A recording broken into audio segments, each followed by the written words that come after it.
So whenever you use triggers like the Roland BT1 or even like the Roland RT30HR, yeah, I've got these triggers numbers memorized. But whether it be on a drum or as a trigger, you may find setting up the sensitivity and threshold slightly confusing, like I did. So here's how to set up the triggers to be more comfortable when playing and so they don't misfire and all that sort of stuff. So in this video, I'm going to be using, well, like I said, the Roland BT1 and the RT30HR on the snare drum, just so we have two different triggers because we play them slightly differently. These will both be going into the Roland spd-sx, but you can use any of the Roland modules because they're all named the same thing and do the same thing. And if you're using something like the Alesis sample pad or a different module that's not Roland, then again, they're the exact same thing. They'll just be under a different name. And from what I've seen from the different pads that I've used, they all at least do the same thing, which is quite nice. So anyway, if you're using a different pad, find these settings. But if you're using the Roland spd-sx like I am, or I think the Pro is the same menu settings, then just head into menu, into setup, into pad sensitivity, and this is where you'll find pad sense and threshold. Now what you'll want to do from here is just select the pad itself. So for me on the Roland spd-sx, I'm going to use the next arrow key to get all the way over to trigger inputs 1 and 3 where these are connected. So let's get into the nitty-gritty, which is the sensitivity and threshold and what they mean. So threshold is essentially the point of which the trigger picks up how hard you're playing. So for example, if you're hitting the BT1 and you hit it really lightly, is it going to pick it up or is it not? And this is really important for if we're playing the kick drum, for example, and then for some reason this misfires, or you hear a whacking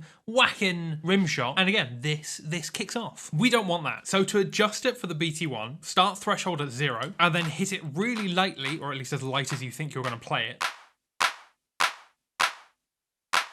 And then just hit the plus button and increase the threshold up until the point where it doesn't detect it anymore. For me, that was at about like 20. So you might be there for a minute just tapping away. What I'd do is I'd go down like 2. So say if it was 20 for me, down to 18, and then that's the point of the threshold. To check that, I'd then play the rest of the kit quite loud to see if this picks it up, especially if you've got this mounted on like a cymbal arm or something like that. And if not, then you're good to go.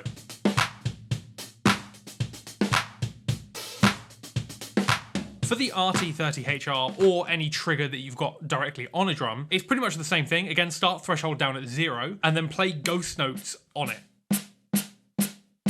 Use the plus button to go all the way up until they're not detected anymore.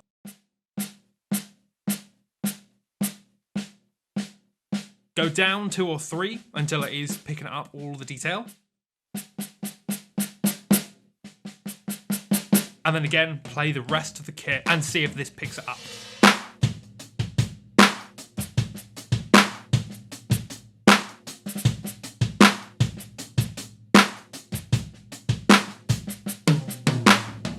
For me, I actually found that I could have the threshold relatively low and it wouldn't pick it up. Wherever you're mounting this on the snare drum, for example, see if you can get it opposite to the bass drum and away from the toms, and that really helps. Now, the sensitivity is actually the signal that the trigger sends out to your module. So for example, if I was playing a ghost note, is it gonna send the volume of the trigger as a ghost note, or is it gonna send it as an accent? And that's something that you can choose, but I tend to want it. A ghost note is a ghost note and an accent is an accent. So again, similarly to threshold, we want to start at 0, but this time the sensitivity, as you go up, the louder the thing that you're going to be sending out. So for example, if I went up as a ghost note, then that means that the accent is going to get louder and louder. The velocity, if you will, is going to get louder and louder. So I essentially want to set the sensitivity to a point where a ghost note sounds like a ghost note and an accent sounds like an accent. If you're using these with MIDI, you can check this with the velocity actually being sent out. So if you're using Logic, for example, you'll then be able to see in the top little bar the number that it's sending out, and you'll see that increase as you increase the sensitivity, and it's quite cool. One last thing you can do to check both of these is actually just do a little run up to an accent. So on the snare drum, for example, start with ghost notes and then just go all the way up to an accent in one long roll.